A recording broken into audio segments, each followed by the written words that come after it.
Facebook CEO Mark Zuckerberg is speaking out against the idea that fake news on the social network influenced the U.S. presidential election. Speaking at Techonomy's annual conference in Half Moon Bay, just south of San Francisco, he pushed back against critics who say Facebook let false information run rampant on its site and that its algorithm tended to amplify the voices people wanted to hear instead of providing a full picture of what was going on.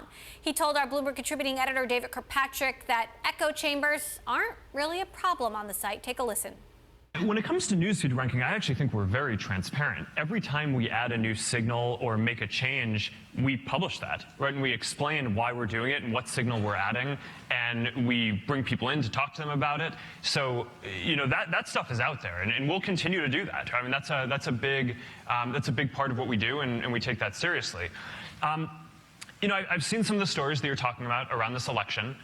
Personally, I think the idea that fake news on Facebook, of which it's a very small amount of the content, influence the election in any way, I think is a pretty crazy idea, right? And it's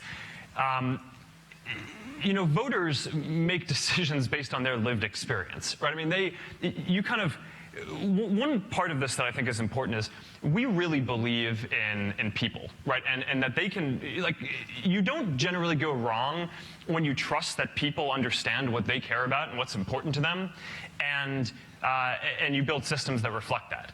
And, part of what I think is going on here is people are trying to understand the result of the election. But I do think that there is a certain profound lack of empathy in asserting that the only reason why someone could have voted the way they did is because they saw some fake news, right? I think if you believe that, then I don't think you have internalized the message that Trump supporters are trying to send in this election. And which is what? What would you say? Well, let me finish on this for a second. The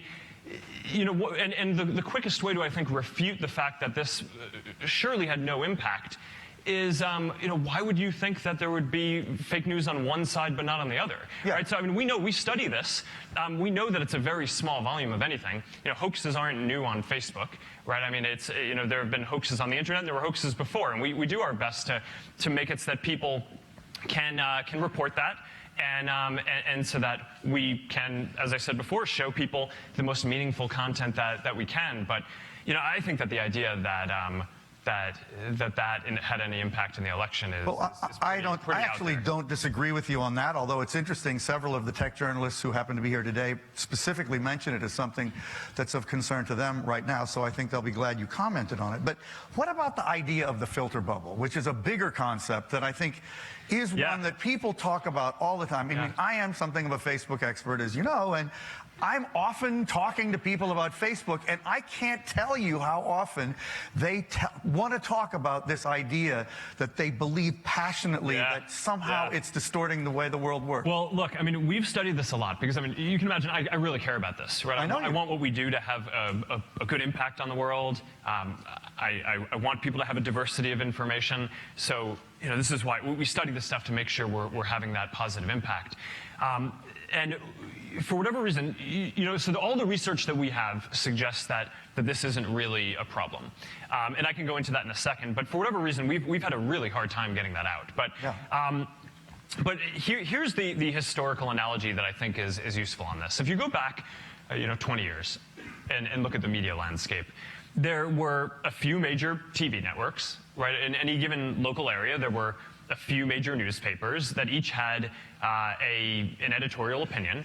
And those were your opinions, right? That you basically, you got all your news filtered through that. That's now the opinions you received from the media. Through that. Now, regardless of what leaning you have on Facebook politically or what your background is, all the research would show that almost everyone has some friends who are on the other side. Right, so even if 90% of your friends, even if you're a Democrat and 90% of your friends are Democrats, you probably have 10% of your friends are Republicans. That's what your research has found? Absolutely. Yeah. Right, and even if you live in some state or some country, you're going to know some people who live in another state or another city or another country. That's encouraging, because a lot of people I know say, I don't know anybody who supports the other person. I happen to, so it's nice, but I'm glad you said that. Keep going. I mean, I think they probably do. Whether that person is talking about it, I think is a different situation. Okay, but, there you go.